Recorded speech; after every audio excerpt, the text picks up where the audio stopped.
Sometimes the hardest thing isn't being alone. It's pretending you're not. Marlo Ashford spoke the words quietly as she placed the wine glasses on the table, her voice barely audible above the restaurant's ambient music. The man seated before her, dressed impeccably in a navy suit, looked up with surprise etched across his features.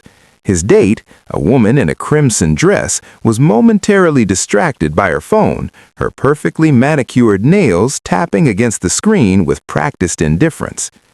Marlo hadn't meant to say it aloud, but something about the man's eyes, the way they held a particular kind of loneliness she recognized too well, made the words slip out before she could stop them. "I'm sorry," she added quickly, her cheeks flushing. "That was unprofessional. Your server will be right with you." But as she turned to leave, she felt compelled to do something she'd never done before. From her apron pocket, she pulled out her order pad, scribbled 5 words, tore off the page, and discreetly slid it beside his bread plate as she set down the water pitcher. Then she walked away, her heart hammering against her ribs. The note read, "She's not who you think." His name was Dashiell Montgomery, though everyone called him Dash. At 36, he'd built a technology empire from nothing after his parents died in a plane crash when he was 22, leaving him to raise his younger brother Kendrick, who was only 14 at the time. For 14 years, Dash had poured everything into 2 things, building his company and making sure Kendrick had every opportunity their parents would have wanted for him. Now Kendrick was in medical school, thriving, independent, and Dash was empty. Tonight's blind date had been Kendrick's idea. "You need to start living for yourself," his brother had insisted. "Vanessa is perfect for you, successful, sophisticated, from a good family." But sitting across from her now, watching her ignore him to scroll through social media, Dash felt nothing but a growing sense of disconnection. Then the waitress had spoken those strange words, and something shifted. He unfolded the note with trembling fingers. Marlo retreated to the kitchen, her mind racing. What had she done? She could lose her job. She needed this job, not just for herself, but for her mother, Cecilia, who was battling stage 3 cancer. Her father had died 5 years ago from the same disease, leaving them with mountains of medical debt. Marlo worked double shifts at the restaurant and attended law school classes in the mornings, surviving on 3 hours of sleep and determination. She'd witnessed too many families destroyed by corporate negligence, including her own. Her father had been exposed to toxic chemicals at his factory job, and the company had covered it up for years. She was going to be the kind of lawyer who fought for people like him. But tonight, watching that man's quiet desperation, she couldn't stay silent. 20 minutes later, Dash approached the bar where Marlo was preparing a tray of drinks. His date had left in a fury after he'd confronted her about the investigator's report he'd secretly commissioned, the one that revealed she wasn't a philanthropy consultant as she'd claimed, but a woman with a history of targeting wealthy men, accumulating expensive gifts before disappearing. The note had given him the courage to trust his instincts. "Why did you do that?" he asked softly. Marlo met his gaze, seeing past the expensive watch and tailored suit to the exhaustion underneath. "Because I saw my father in you," she said, her voice thick with emotion. "He spent his whole life taking care of everyone else, never asking for anything, never admitting he was drowning. By the time we realized he was sick, it was too late." She paused, wiping her eyes with the back of her hand. "You looked like someone who's forgotten how to ask for help, and I thought maybe this once someone should help you first." Dash felt something crack open inside his chest. "I don't even know your name." Marlo Ashford. Would you sit with me for a moment, Marlo? Just 5 minutes. I promise I'll explain everything."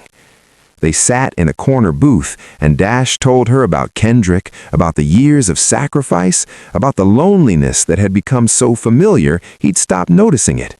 Marlo shared about her mother, about law school, about studying contracts and torts at 2 in the morning after her shift ended, fueled by cold coffee and the memory of her father's face when he'd realized the company would never be held accountable. My brother hired a private investigator to vet my date, Dash admitted. I got the report this morning, but didn't read it until after your note. Kendrick was trying to protect me, but he didn't tell me because he thought I'd cancel. He just wanted me to be happy so badly that he overlooked the red flags. He shook his head slowly. But here's what I didn't know tonight. Kendrick has been paying for our family housekeeper's daughter to go to college, anonymously, for 3 years. I discovered it by accident last week when I saw a bank statement. He learned sacrifice from watching me, but he learned compassion from something deeper. And he never told me because he didn't want credit. That's when I realized I'd taught him to carry burdens alone, just like I do. Marlo's eyes filled with tears. That's beautiful and heartbreaking, because kindness shouldn't have to be a secret we're ashamed of. No, Dash agreed, his voice rough, it shouldn't. What Marlo didn't tell him was that she'd recognized Vanessa immediately. 2 months ago, a regular customer, an elderly widower named Mr. Chen, had shown Marlo photos of his new girlfriend, that same woman. Marlo had watched Mr. Chen spend his retirement savings on jewelry and vacations, his joy so pure it hurt to witness. Then one day, he stopped coming. She later learned he'd had a heart attack after discovering his bank account had been emptied. He survived, but barely. Marlo had blamed herself for not warning him, for choosing silence over awkwardness. She'd promised herself she'd never make that mistake again. Over the following weeks, an unexpected friendship bloomed. Dash would come to the restaurant during Marlo's shifts, not to be served, but to study across from her at the bar, working on his laptop while Marlo memorized legal precedents during quiet moments. He helped her prep for exams, explaining complex business law concepts from a practitioner's perspective. She helped him remember what mattered beyond spreadsheets and board meetings. One evening, Marlo arrived at work to find her manager waiting with devastating news. Your mother's treatment, the insurance denied the claim. They're saying the cancer is a pre-existing condition because she had anemia 5 years ago. I'm so sorry. She stood frozen, the world tilting sideways. That treatment was Cecilia's last chance. Without it, she didn't tell Dash. She couldn't. He'd already done too much, sending food to her mother, hiring a car service to take Cecilia to appointments, always framing it as something he was doing anyway. Marlo had her pride. Her father had taught her to stand on her own. But the next week, when Cecilia went for her treatment appointment expecting to be turned away, the hospital informed her that an anonymous donor had established a medical trust in her name, full coverage for all treatments present and future. The donor had one stipulation, that Cecilia never be told who they were. Marlo knew immediately. She found Dash outside the restaurant at midnight, sitting in his car, and slid into the passenger seat without asking. For a long moment, neither spoke. "You can't do this," she finally said, her voice breaking.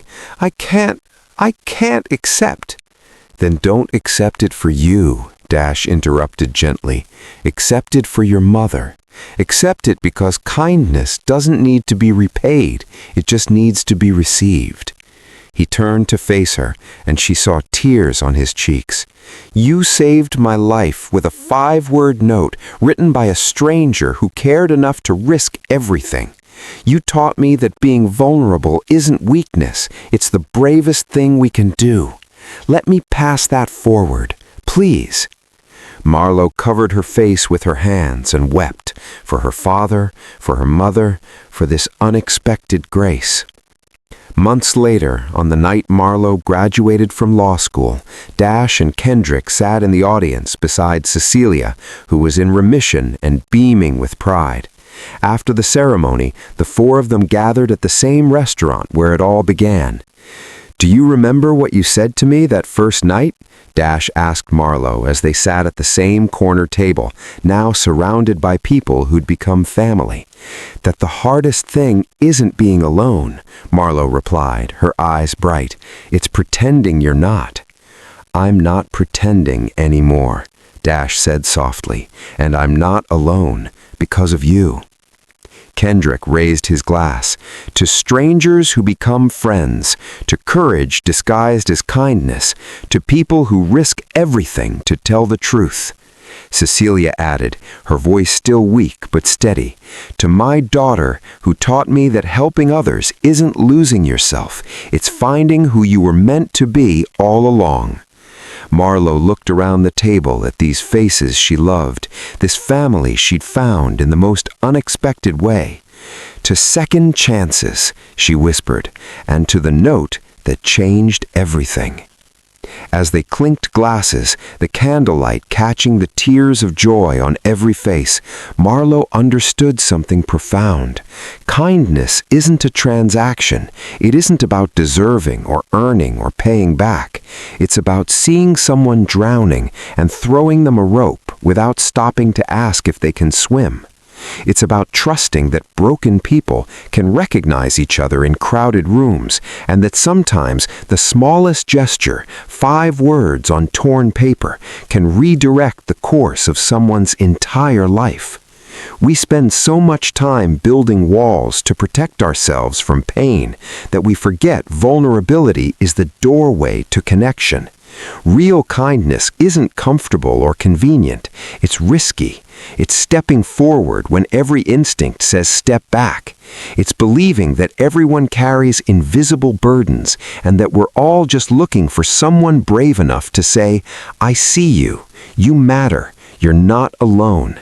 And when we find the courage to be that person for someone else, we discover we're saving ourselves too. If this story touched your heart, please like, share, subscribe, and comment. Let's spread more stories of kindness and hope together.